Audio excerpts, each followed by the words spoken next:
Oficialii ucraineni au declarat că forțele ucrainene au stabilit mai multe capuri de pod pe malul stâng al regiunii Herson și desfășoară operațiuni la sol menite să împingă forțele ruse din raza de artilerie de pe malul vest-dreapta al râului Dnipru.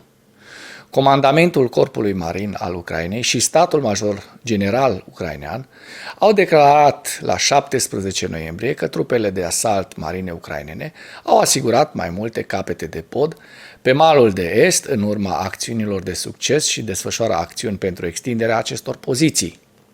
Doctrina militară americană definește un cap de pod ca fiind o zonă de pe partea inamicului a obstacolului de apă, care este suficient de mare pentru a găzdui majoritatea forței de trecere, are un teren adecvat pentru a permite apărarea locurilor de trecere, oferă securitate forțelor de trecere față de forțele inamice și oferă o bază pentru continuarea atacului.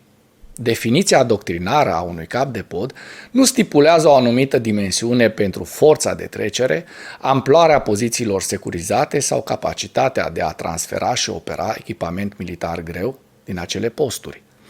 Dimensiunea necesară a unui cap de pod depinde de operațiunile pe care este menit să le susțină, iar recunoașterea oficială ucraineană a acestor poziții pe capete de pod indică faptul că comandamentul ucrainean evaluează că aceste poziții sunt suficiente pentru a continua operațiunile terestre pe malul de est.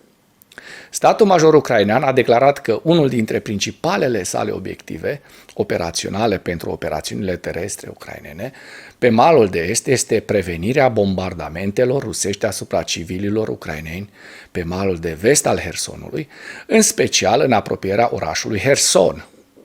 Sistemele de artilerie de 152 de mm pe care forțele ruse le operează pe scară largă în Ucraina au o rază de acțiune de aproximativ 25 de kilometri. Statul major ucrainean a raportat că forțele ucrainene de pe malul de est desfășoară acțiuni de diversiune, raiduri și recunoaștere și supraveghează în special pozițiile ruse pentru informații privind logistica rusă și concentrările de muniție. Forțele ruse par să aplice lecțiile învățate din încercările de a asigura apărarea rusă în mai multe straturi în vestul regiunii Zaporojie, în timpul contraofensivei ucrainene la operațiunile defensive actuale ale Rusiei în regiunea Herson.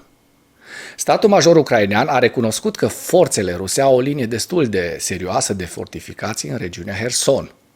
Ziua 633 a războiului din Ucraina.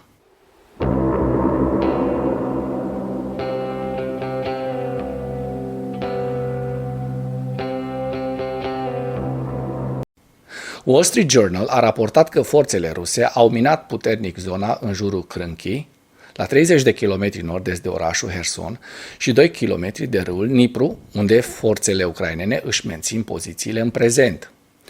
Observatorul militar ucrainean Constantin Majoveț a remarcat că forțele ruse nu își desfășoară forțele într-o formațiune de stâlpi, pe linia frontului imediat pe malul de est, probabil într-un efort de a proteja concentrările forțelor ruse de focul artileriei ucrainene și loviturile cu drone. Majoveț a susținut pe data de 12 noiembrie că comandamentul rus în direcția Herson a refuzat să angajeze forțe suplimentare ale diviziei 70 de puși motorizate a nou formate armate a 18-a combinate și divizia a 7-a de asalt aerian, dincolo de elementele regimentelor și batalioanelor unice. Dacă până în acest moment ai găsit informații utile în material, contribuie cu un like și cu o distribuire a acestui videoclip pentru a ajunge la cât mai multă lume. Oficialii ucraineni au raportat că forțele ruse au pierdut aproximativ o brigadă de când forțele ucrainene au început operațiunile terestre pe malul de est al regiunii Herson pe data de 17 octombrie, forțând forțele ruse să transfere puterea de luptă din altă parte a Ucrainei în Herson.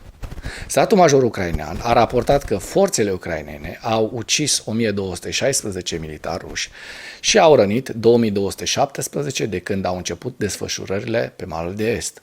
Aceste pierderi de trupe sunt aproximativ echivalente cu valoarea personalului unei brigăzi, deși aceste pierderi sunt probabil răspândite în formațiunile și unitățile ruse care operează în direcția Herson. Statul major ucrainean a mai raportat că forțele ucrainene au distrus 24 de tancuri rusești, 48 de vehicule blindate de luptă, 89 de sisteme de artilerie, 29 de depozite de muniție și 14 avioane de când a început constituirea capului de pod pe malul de est. Statul major ucrainean a raportat că forțele ruse au transferat unități din alte sectoare ale frontului în regiunea Herson din cauza acestor pierderi. Institutul pentru Studiul Războiului a evaluat anterior că comanda militară rusă se va lupta probabil să redistribuie întăriri eficiente în luptă la scară largă pentru a răspunde la operațiunile ucrainene în desfășurare în regiunea Herson, în timp ce desfășura operațiuni defensive în vestul regiunii Zaporozhye și susține alte eforturi ofensive în estul Ucrainei. Amploarea întăririlor ruse necesare depinde totuși în mare măsură de cât de mult efort depun forțele ucrainene în direcția Herson și de cât de multe progrese fac. Președintele ucrainean Volodymyr Zelensky a declarat că războiul Israel-Hamas a afectat negativ proviziile de obuze ale Ucrainei. Zelensky a declarat în timpul unui interviu cu Bloomberg pe data de 16 noiembrie că Israelul a căutat cantități mari de aprovizionare globală cu obuze de artilerie de 155 de mm și că acest lucru a încetinit livrările de obuze de artilerie către Ucraina într-un moment critic. În ceea ce urmează vă prezint un slide cu evoluția de ieri a celor mai importante fronturi din Ucraina. Hărțile sunt creația Institutului pentru Studiul Războiului. Pentru mai multe informații, accesați linkurile din comentarii.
Mulțumesc pentru vizionare. Dacă vrei să susții acest canal, abonează-te la Animatura.